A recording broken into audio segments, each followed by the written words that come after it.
Already இஞ்சி பூண்டு paste அரைச்சி கொஞ்சம் இந்த மிக்ஸி ஜாரில் வச்சுருக்கேன். இதில் வெங்காயம் இஞ்சி பூண்டு பேஸ்ட்டோடைய அரைச்ச மிக்ஸி ஜார்லேயே போட்டு நான் இதையே அரைக்க போகிறேன். பாதாமியும் தக்காளியும் இதில் 2 தக்காளி போட்டுடுறேன்.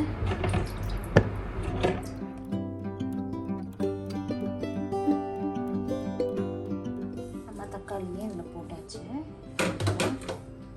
இதை மூடிடலாம்.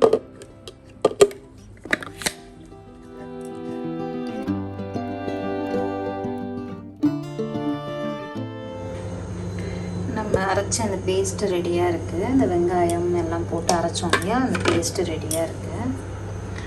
இப்போது நான் ஒரு பேன் வச்சுருக்கேன். இங்கே பேன் வச்சுட்டு ஆயில் போட்டுக்கலாம். ஒரு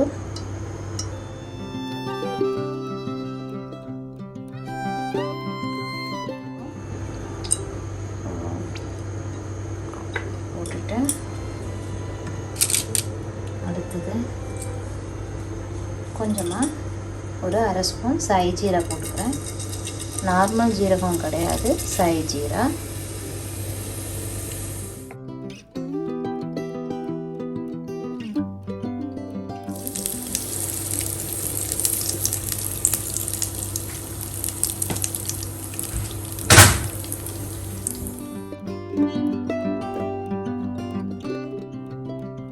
இப்போ நம்ம அரைச்சி வச்ச பேஸ்ட்டை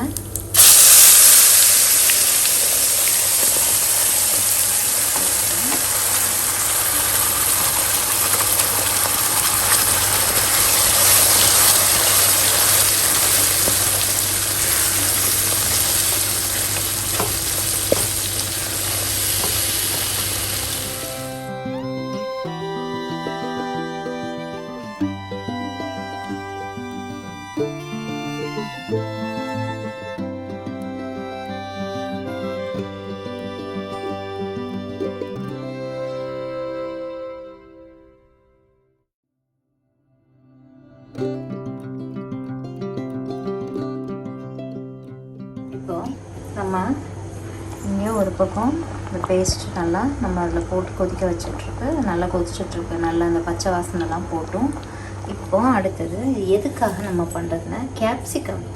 நான் 1/2 கிலோ கேப்சிகம் எடுத்து இந்த மாதிரி நீட்டாக அரைஞ்சிருக்கேன்.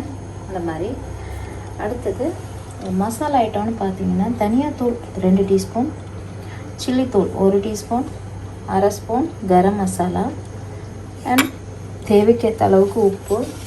சால்ட் வந்து நான் இப்போ இதில் போட்டுருவேன். கிரேவியில் கேப்சிகம் கிரேவி. இந்த கிரேவி எதுக்கு நம்ம யூஸ் பண்ணிக்கலாம்னா சப்பாத்தி, நான், பரோட்டா, அதே மாதிரி புலாவ் ஐட்டத்துக்கும் இந்த கிரேவி நம்ம யூஸ் பண்ணிக்கலாம். ரொம்ப நல்லா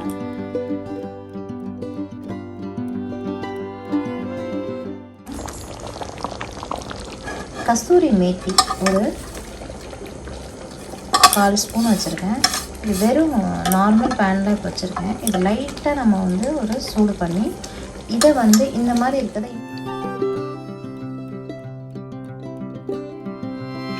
இப்போ இதை ஆஃப் பண்ணிட்டேன்னா எனக்கு கொஞ்சம் சூடு ஏறினோடனே ஆஃப் பண்ணிட்டேன். இந்த சூட்லேயே இருந்தப்போ நம்ம வந்து இதை பவுட்ரு பண்ணி நம்ம அந்த கிரேவிக்கு யூஸ் பண்ணி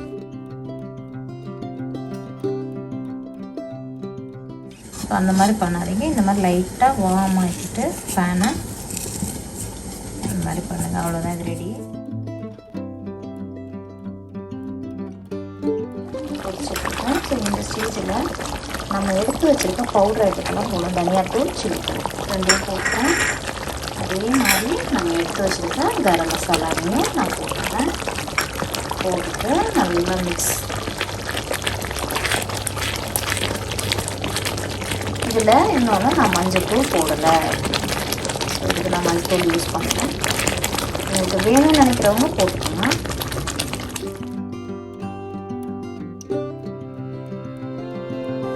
இப்போ ஆயில் போட்டுட்டு ஒரு வெங்காயம் வந்து இந்த மாதிரி ஒரே ஒரு வெங்காயம் கட் பண்ணி கொஞ்சம்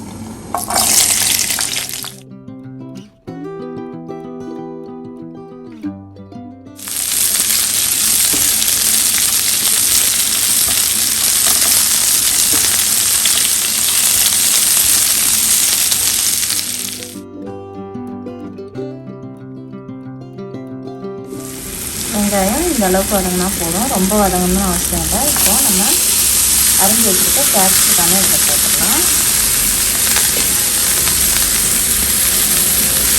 இதுவே வந்து இது நல்லா இந்த மாதிரி வதங்கிட்டு இருக்குது. இன்னொரு பக்கம் வந்து நம்ம ஆல்ரெடி இந்த கிரேவி வந்து நம்ம குக் பண்ணோம் இல்லையா, அதுவும் இங்கே ரெடியாக இருக்குது.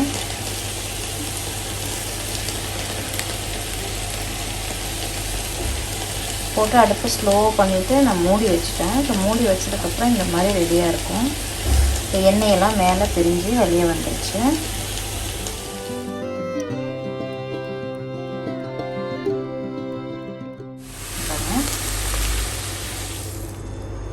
அவ்வளோதான், நல்லா மிக்ஸ் பண்ணி ஒரு 2-3 நிமிஷம் குக் பண்ணால் போதும். ரொம்ப ஓவர் குக் பண்ணால் அந்த கேப்சிகனோட கலர் மாறிடும். ஸோ அந்தளவுக்கு நம்ம குக் பண்ண வேண்டாம். ஸோ இந்த கிரேவி நல்லாயிருக்கும். சப்பாத்தி, நான் அந்த மாதிரி ஐட்டத்துக்கெலாம் கண்டிப்பாக பண்ணி பார்த்துட்டு சொல்லுங்கள்.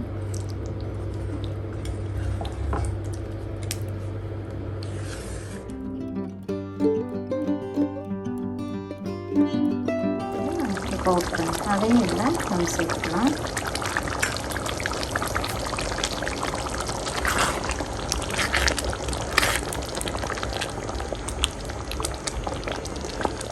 Capsicum gravy ready.